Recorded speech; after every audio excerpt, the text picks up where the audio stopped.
Are you able to authorize and start getting some search teams going to the Gairloch location? Just make sure Mom stays close to the house there in case they happen to sneak out and get back into the house. Hi, hello everyone. Welcome to the channel.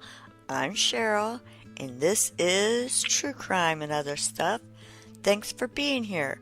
My goal is to bring you well-researched information and discussions on true crime, the missing, current events, or anything I find interesting or important.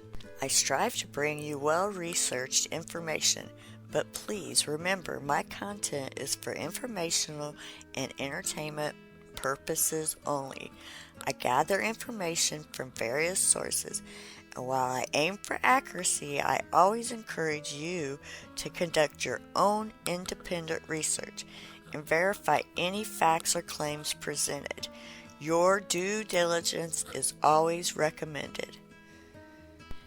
Today, I'd like to discuss the missing children, Jack and Lilly Sullivan from Nova Scotia, Canada. It's been a long 6 weeks. I know that everybody basically in the world at this point is always wanting to know like what happened. Malaya and the baby were asleep. Lilly came in multiple times. I was not in deep sleep by any means. And then about 20 minutes passed, and then when I woke up, Malaya was right beside me. She was still asleep. And I said, I don't hear Lilly and Jack. On the morning of May 2nd, 2025, 6-year-old Lilly and 4-year-old Jack Sullivan were reported missing from their home in Lansdowne Station, Pictou County, Nova Scotia. Here is a brief timeline of the disappearance.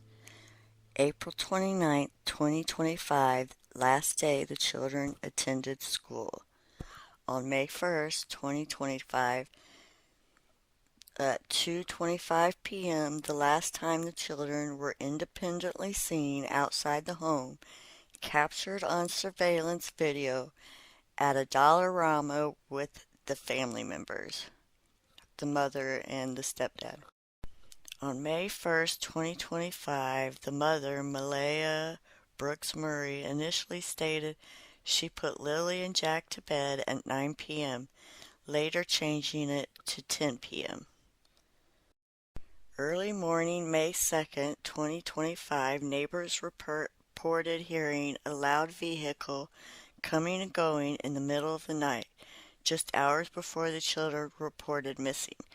May 2nd, approximately 10:01 a.m., Malaya Brooks Murray reported Lilly and Jack missing to the RCMP, stating they had wandered away from the home. Their boots were gone and the sliding glass door was closed. There was a large-scale search effort involving ground search and rescue, helicopters, drones, a K-9 units was immediately launched, focusing on the heavily wooded rural area near the home on Garlic Road. The search was mostly scaled back on May 7, 2025, as the RCMP announced there was a very low likelihood the siblings could have survived in the woods for that long. Here are some of the clues or evidence that was found while they were searching. A piece of Lilly's pink blanket was found hanging from a tree about 1 kilometer from the house. A second piece of the same pink blanket was found inside a trash bag at the end of the family's driveway a few days later. Both pieces were sent for forensic analysis.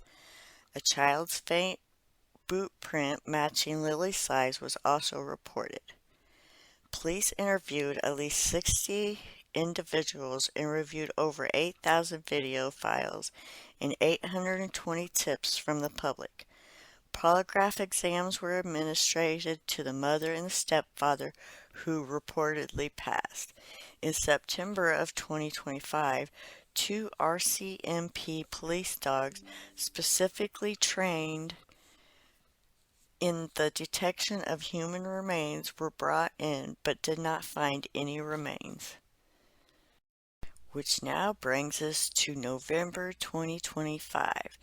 A new volunteer search led by a nonprofit organization found a child's t-shirt, a blanket, and a tricycle, but police deemed none of these items relevant to the investigation. The case remains a highly active and intensive missing persons investigation.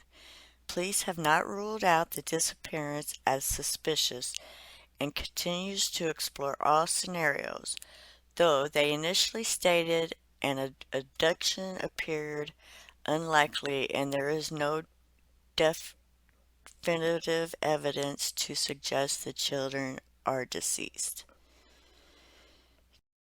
And the children remain missing. Case is ongoing. A reward has been active for information. I think it's $150,000. The investigation is focused on determining the circumstances of Lily and Jack's disappearance. Yes.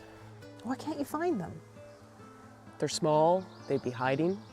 They would have crawled underneath something probably when they got tired. They could have gone further than what we searched. There's all kinds of scenarios, unfortunately. And that's playing heavily on the mind of this woman, Lily and Jack's paternal grandmother. Their smiles are just beautiful. She hadn't seen the children in nearly 2 years, a relationship left complicated after her son, their biological father, chose to stay out of their lives. She says he has been questioned by police 3 times. A couple of days ago, they had contact and they told him that they weren't looking his way anymore, that everything was fine. As she clings to cherished keepsakes, This is Lily's handprint. she is pleading for any information that could provide answers. There is nothing more pure and innocent than a 6 and a 4-year-old. And they deserve so much better than what they got. She keeps her mind occupied spending time in the garden, surrounded by hummingbirds. Symbols of hope, though she admits now that so much time has passed, she doesn't have much hope the children will be found alive, and even worries the mystery of what happened to them may never be solved.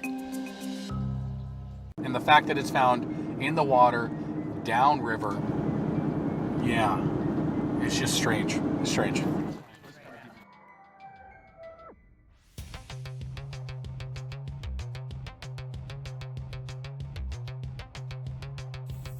With some people's names in it that are interesting that we're going to turn over to the RCMP. They're actually on duty today, so just in the event that we do find something. And they were very interested in the box that we found with the certain names in it that I can't say, but they're interested in that. And the fact that it's found in the water, downriver, and yeah, it's just strange. It's strange. Thanks for watching. Please like and subscribe. Have a good one.